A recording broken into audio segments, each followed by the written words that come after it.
arrivent à prendre en charge convenablement leur population. Très bien. La population, par exemple, la province du Haut-Katanga, parce que c'est de là où nous parlons, la population n'est pas seulement à Lubumbashi ou à Likasi ou à Kipushi, mais ils doivent comprendre que la population du Haut-Katanga se retrouve dans tous les coins et recoins de cette province. Quand vous allez à Puerto, vous trouverez la même population. Quand vous allez à Kasenga, vous trouverez la même population. À Kachobwe, ainsi de suite. Et cette population-là doit être prise en charge. Et la sélection également, la sélection de prestateurs doit tenir compte de certains critériums.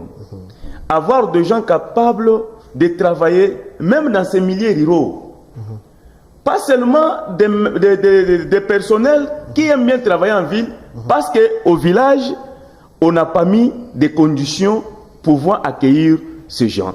Et pour que nous puissions parler de la couverture santé universelle, la population, le gouvernement congolais doit savoir combien d'habitants par médecin.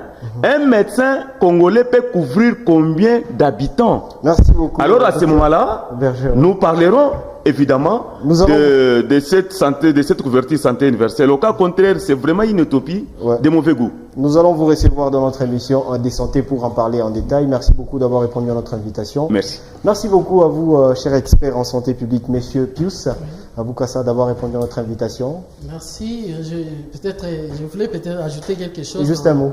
Dans tout ce que j'ai entendu dire, depuis que le pays a quitté le traitement de la malnutrition, dans les bons auspices des ONG et autres, et on a intégré le système de santé dans notre système de santé, j'aimerais aussi donner comme une recommandation, peut-être à l'État. En un mot. En un mot.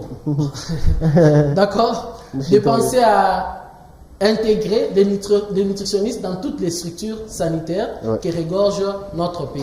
Très bien. D'accord. Merci beaucoup à vous, docteur Bingela, d'avoir répondu à notre invitation. Oui, je peux aussi dire un dernier mot. Un mot. Et la matière est grande.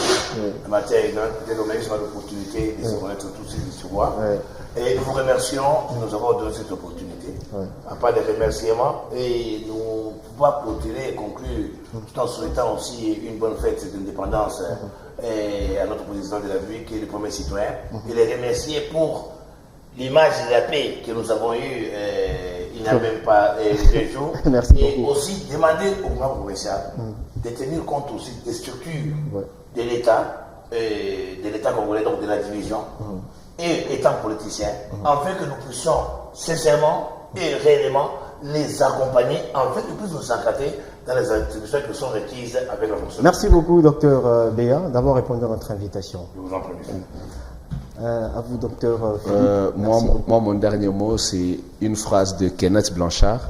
Kenneth Blanchard dit beaucoup de gens travaillent plus en détruisant leur santé pour arriver au sommet.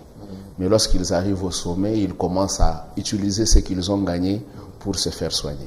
Alors il faut travailler sagement tout en conservant sa santé. Tout en conservant sa santé. Mesdames, Messieurs, c'est la fin de ce décryptage en santé et nous vous donnons rendez-vous au prochain numéro d'une émission des santé produite ici à la radio-télévision Héritage. Quant à nous, nous vous disons sincèrement merci et à la prochaine.